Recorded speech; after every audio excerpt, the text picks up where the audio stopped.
예, 오늘 욥기 24장은 23장에 이어서 욥이 엘리바스의 비난에 대해서 또 충고에 대해서 대답하고 있는 내용입니다.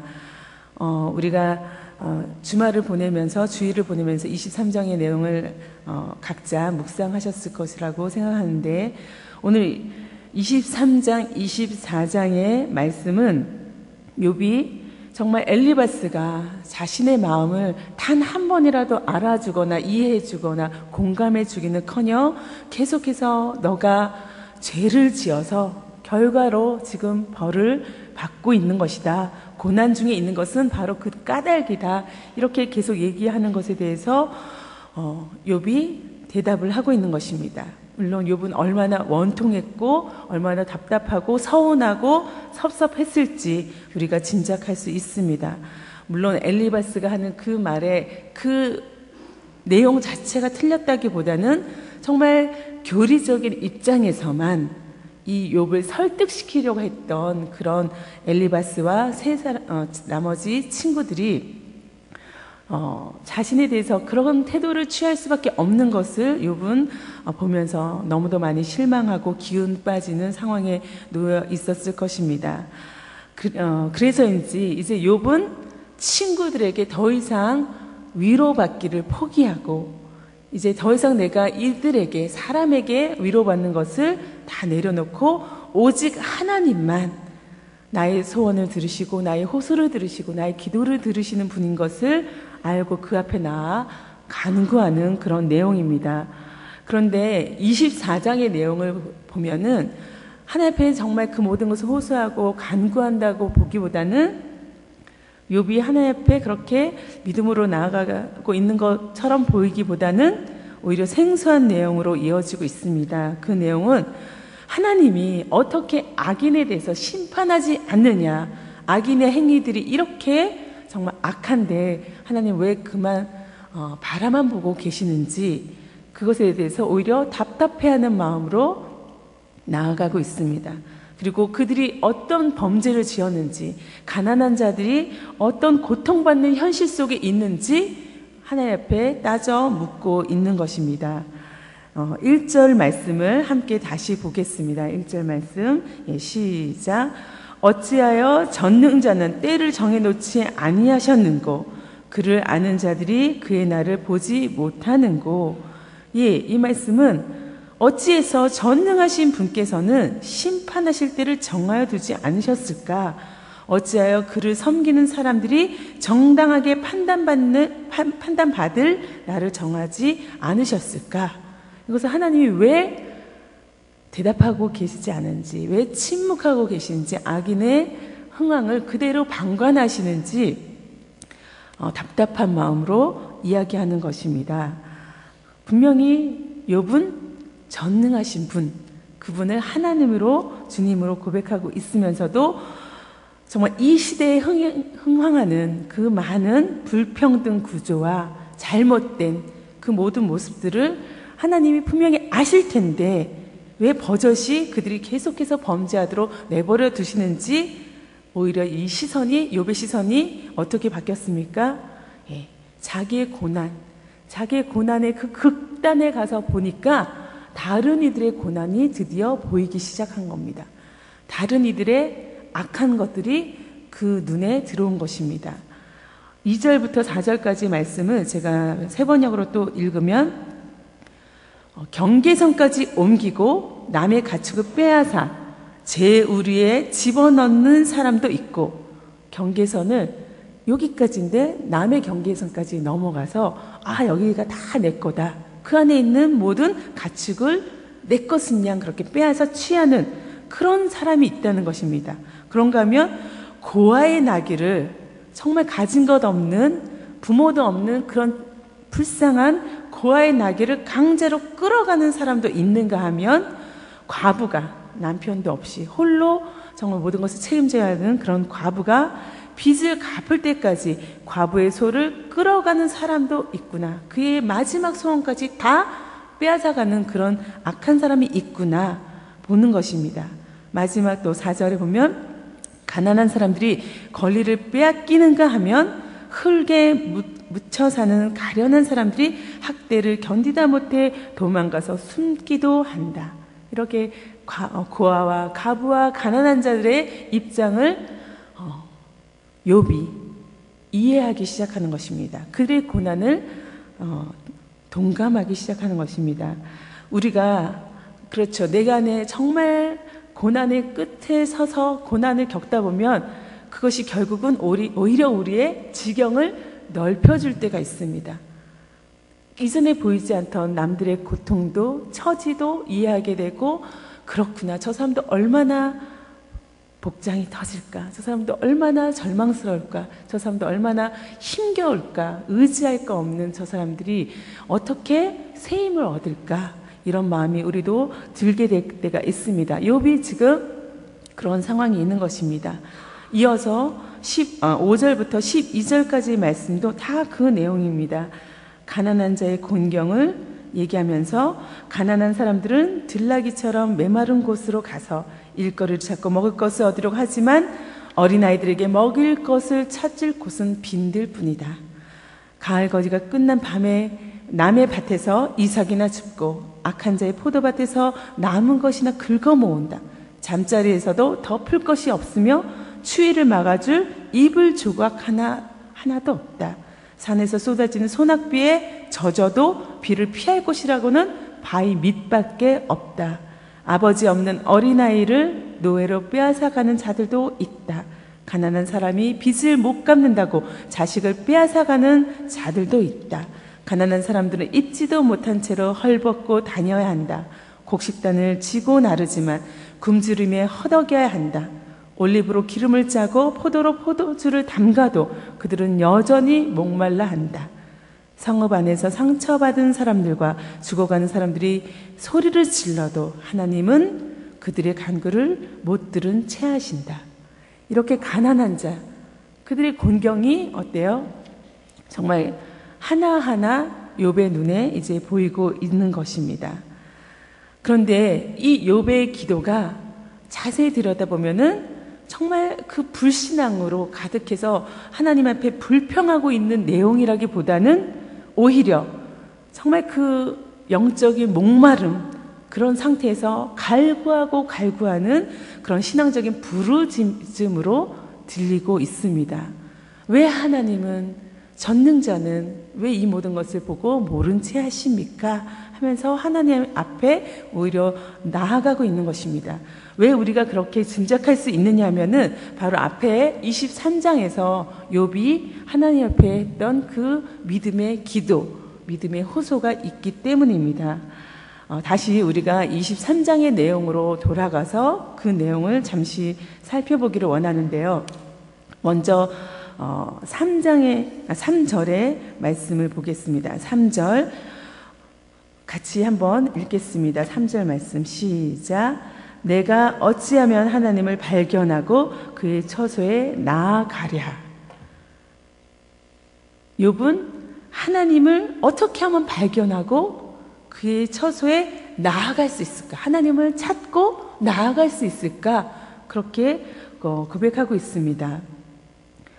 이제 욥은 친구들의 위로를 포기하고 하나님 앞에 나아가서 하나님을 찾기를 원하고 있는 것입니다. 하나님이 어디 계실까? 그를 만나면 모든 것이 회복되고 해결될 것이라고 믿고 있는 것입니다. 정말 목마른 사슴이 시냇물을 간절히 찾듯이, 파수병이 새벽을 간절히 그렇게 찾듯이 하나님을 간절히 사모하는 마음으로 나아가고 있습니다. 그것이 바로 하나님을 사모하고 찾고자 하는 그것이 무엇입니까? 믿음인 것입니다. 믿음은 바로 간절한 마음으로 자신을 찾는 사람들, 정말 하나님을 찾고 찾는 자에게 어떻게 해요? 하나님이 만나 주신다는 것입니다. 그리고 자신을 드러내는 것입니다. 이렇게 하나님을 찾는 것, 그것이 믿음의 첫 출발 단계라면 하나님께 나아가는 것, 하나님을 찾을 뿐만 아니라 내가 나아가는 것, 그것은 믿음의 실제적인 단계인 것입니다. 믿음은 정말 하나님 앞에 내가 단독적으로 서는 것입니다. 하나님 앞에 부끄러운 모습, 모자라는 모습, 벌거벗은 채로 정직한 모습으로 그대로 서는 것입니다. 그것이 하나님이 우리에게 원하시는 모습인 것입니다. 우리 히브리서의 말씀에 그런 말씀이 있습니다. 믿음이 없이는 기쁘시기 못하나니 하나님께 나아가는 자는 반드시 그가 계신 것과 또한 그가 자기를 찾는 자에게 상 주시는 이심을 믿어야 할지니라. 아멘. 하나님 앞에 우리가 이렇게 나아가고 찾고 간구할 때 하나님은 우리에게 다가오시고 만나주시고 우리의 모든 문제의 해결의 실마리를 허락하여 주시는 것입니다. 이제 욥은 4절에 또다시 이렇게 기도하고 있습니다. 어찌하면 그 앞에서 내가 호소하며 변론할 말을 내 입에 채울꼬. 이 말씀은 정말 말 그대로 호소. 하나님께 나의 모든 처지와 상황과 형편을 아뢰는 것입니다. 이것이 기도의 기본인 것입니다. 기도는 어떤 하나님 앞에 포장된 우리의 모습을 보여드리는 게 아니라 정말 내 모든 처지를 있는 그대로 낱낱이 내 상한 감정을 있는 그대로 하나님 앞에 내놓는 것입니다. 하나님은 이런 성도들의 호소를, 이 간구를 절대로 외면하는 분이 아니시기 때문입니다. 하나님은 우리의 호소에 반드시 응답하십니다. 우리가 정말 악한 사람에게도 호소하고 간구하고 부탁하면 그 마음이 조금이라도 흔들리지 않습니까? 하나님은 우리에게 너무도 좋으신 아버지이시기 때문에 우리의 호소를 귀 기울여 들으시고 그 호소에 응답하신다는 것입니다. 간절한 호소는 하나님의 즉각적인 응답을 받는 지름길입니다. 이제 10절에 우리가 너무도 잘 아는 말씀이 있습니다. 이 말씀을 우리가 마음판에 새기고 새겨도 좋을 그런 말씀인데 한번 같이 읽겠습니다. 10절 시작. 그러나 내가 가는 길을 그가 아시나니 그가 나를 단련하신 후에는 내가 승근같이 되어 나오리라. 그러나 이 말씀은 지금 모든 욥의 처지, 상황을 완전히 역전시키는 그런 단어입니다. 내가 지금 이런 비록 고난 가운데 있지만 그러나 이 모든 상황과 모든 처지는 역전될 것이라는 겁니다. 왜냐하면 하나님께서 지금 내게 이 고난을 주신 이유가 분명하기 때문에 하나님께서 내가 지금 걸어온 이 모든 길을 다 아시기 때문에 하나님께서 정말 나의 모든 상한 심정을 다 아시기 때문에 나는 그 자리에서 다시 어떻게 해요? 주저앉는 게 아니라 일어설 수 있다는 것입니다. 하나님이 내 아버지가 나의 모든 것을 아십니다. 내가 행했던 모든 것들을 다 알고 있습니다. 그래서 이제 욥은 자신의 눈을 사람들을 향해 두지 않고 하늘에 계신 하나님 아버지께 두고 있는 것입니다. 하나님께서 지금의 모든 역경과 고난, 이것은 바로 나를 단련시키기 위해서, 그래서 나를 순금처럼 만들기 위해서 단련의 과정으로 이 과정을 허락해 주신다는 것을 고백하고 있습니다. 우리가 잘 알듯이 순금은 너무 모든 불순물을 다 제거하고 정결하게 만들어진 정말 고귀한 변하지 않는 그런 아름다운 존귀한 그런 물질입니다. 하나님을 나를 그렇게 순금처럼 순결하고 정결하고 그리고 모든 이들 앞에 순금처럼 이렇게 높이 세워주실 것이라고 그렇게 믿고 고백하는 것입니다. 그렇게 욥이 감히 하나님께서 나를 순금처럼 삼아 주실 것이다, 그렇게 만들어 주실 것이다라는 고백을 어떻게 할 수 있냐면 11절과 12절에 있는 그 말씀 때문입니다. 11절과 12절에 보면 너무도 당당하게 욥은 그렇게 자신에 대해서 얘기합니다.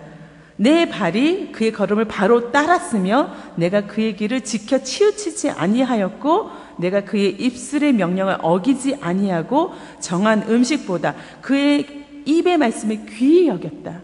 내가 이렇게 했기 때문에 내가 정말 그의 걸음을 바로 하나님 앞을 나아갔고 따랐고 어느 쪽으로도 치우치지 않았었고 또 입술의 명령도 어기지 않았고 어떤 것보다 그 좋은 음식들보다 하나님 말씀을 더 귀히 여겼기 때문에 그렇기 때문에 나는 하나님 앞에 이렇게 분명히 당당하게 말할 수 있다고 이렇게 고백하고 있는 것입니다.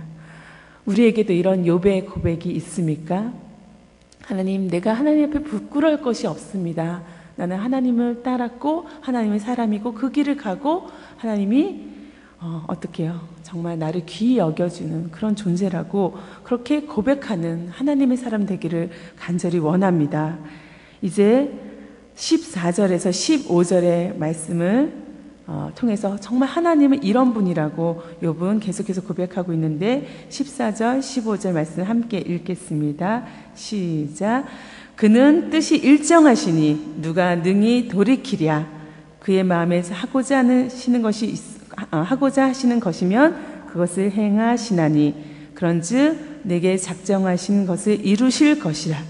이런 일이 그에게 많이 있느니라. 아멘. 하나님의 뜻은 일정합니다. 그렇게 변화되고 달라지는 것이 아닌 것입니다.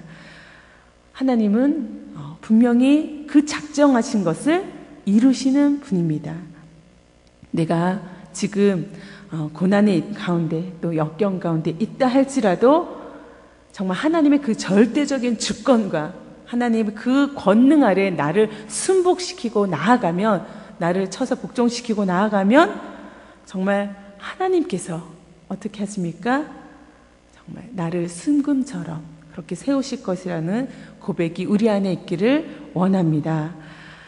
지금 현재 정말 이 고난이 이해되고 받아들이기 어려운 상황일지라도 그게 정말 빨리 사라져 버렸으면 하는 그런 고난일지라도 모든 상황을 역전시키는 그러나 내가 가는 길을 그가 아시나니 그가 나를 단련하신 후에는 내가 순금같이 되어 나오리라 라는 고백으로 오늘 여러분과 제가 주님 앞에 나아가기를 원합니다.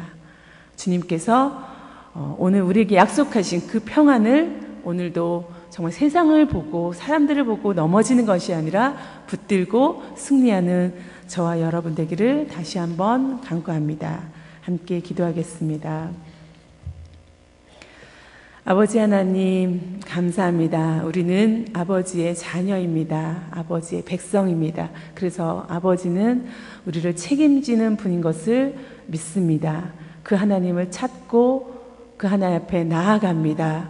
하나님 우리를 붙들어 주시고 정말 주님께서 이 모든 용광로와 같은 고난과 역경의 시간을 지나고 나면 정말 하나님께서 생각지도 못한 놀라운 면류관을 순금과 같은 그 모습을 우리에게 허락해 주실 것을 믿습니다.